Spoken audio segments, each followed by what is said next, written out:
I just don't think that they're going to be able to. Breaking news. I don't know. Maybe I'm wrong. I think a lot of Americans are very stupid.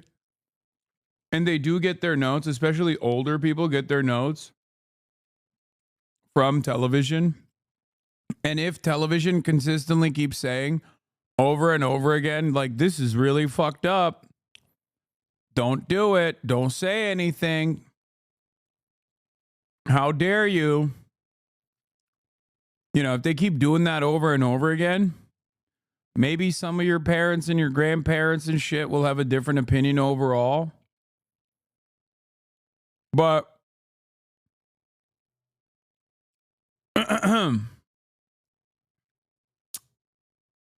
I just don't think they can finger wag their way out of this. You know what I mean?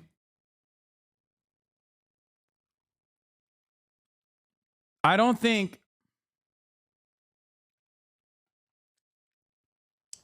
you could just be like, wow, it's really fucked up that you're upset about healthcare. Can you please stop?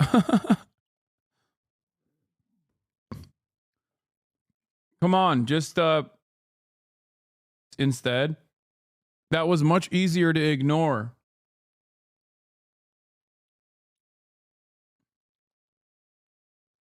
What if the CEO didn't have a wife and kids? What would be the humanizing angle then, lol? I mean, I don't think the fact that the CEO has a wife and kids has been enough for people to be like, oh yeah, let me reconsider. Like, they just don't give a fuck. People just don't care. And I understand why they don't care. Because poor people die every fucking day. And we've been trained into thinking that there is no value. There's no worthiness to human life. So yeah, it's going to be really hard.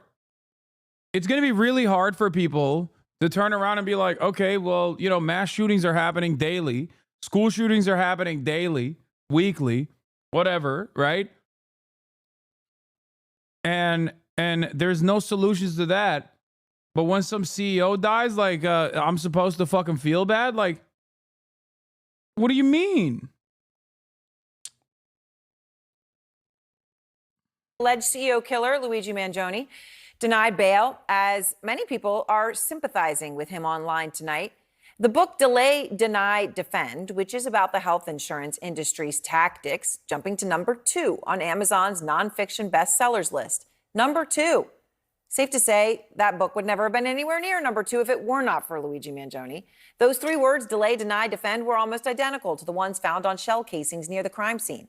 And on Yelp, the McDonald's where he was apprehended has been hit with a flood of 1-star reviews, calling the employees, quote, snitches and rats. Jason Carroll is out front.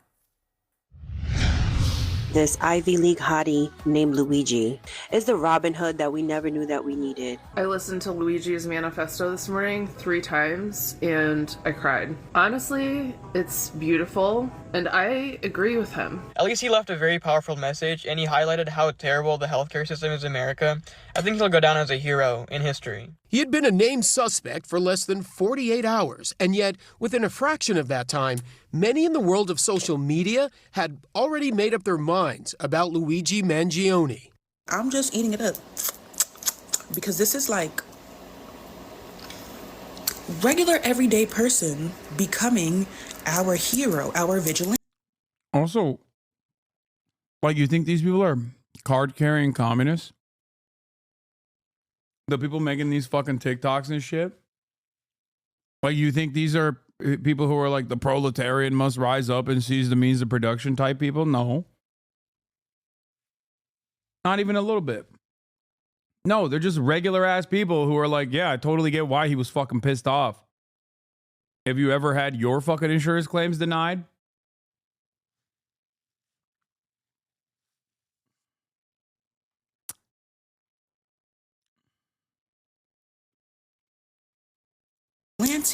These types of comments angering law enforcement and public officials. I don't care your views about healthcare companies, because I don't think they're great right now either.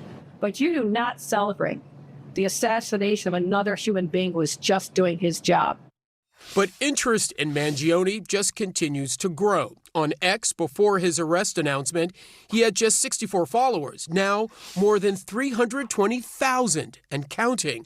His initial 827 followers on Instagram grew exponentially Monday as we watched.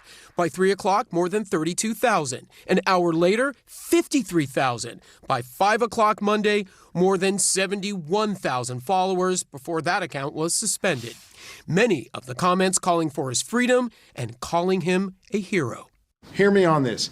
He is no hero. The real hero in this story. Yeah, that's not gonna fly, man. I'm gonna be honest.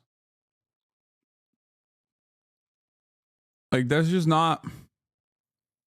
The real hero is the person who snitched, is not the message that you want to carry across. I think Elizabeth Warren has done a much better job talking about this. High school students across the country have been walking out of class in solidarity with Luigi Mangione. Yesterday, over 1,400 students walked out of school at 10 a.m. to show what we believe in.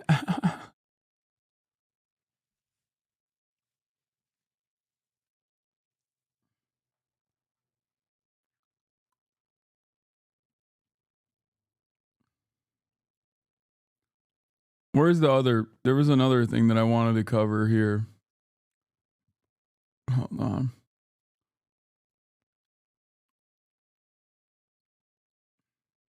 Oh, AOC. AOC. Taken from a diagnosis. And I think that this collective American experience, which is so twisted to have in the wealthiest nation in the world, all of that pain that people have experienced is being concentrated on this event. And it's really important that we take a step back. This is not to comment, and this is not to say that an act of violence is justified. But I think for anyone who is confused or shocked or appalled, they need to understand that people interpret and feel and experience denied claims as an act of violence against them. People go homeless over the financial devastation of. Yep. Great way to talk about it. You could say sell out AOC all day, every day.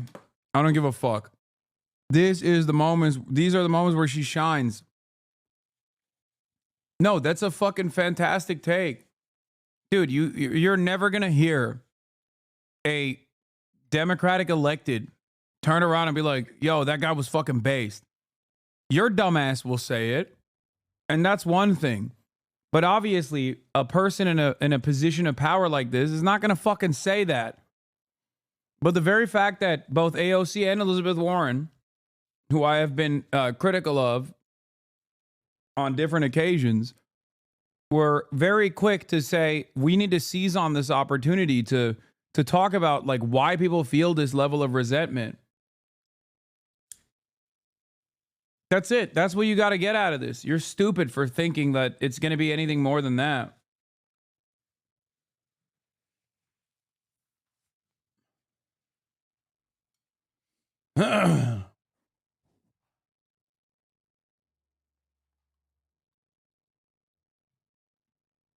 She got $150,000 in donations from UHC. Okay. Do you think she's for-profit healthcare then?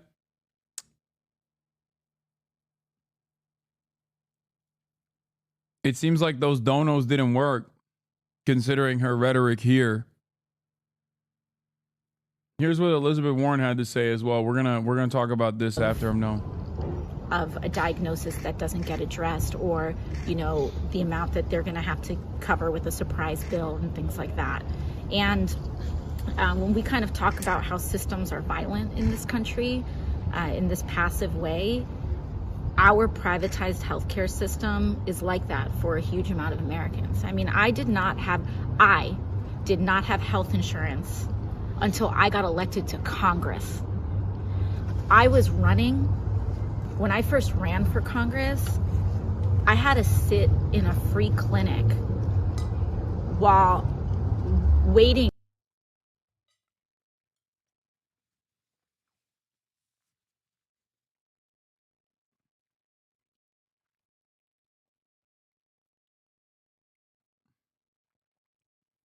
you have to rate politicians on a curve.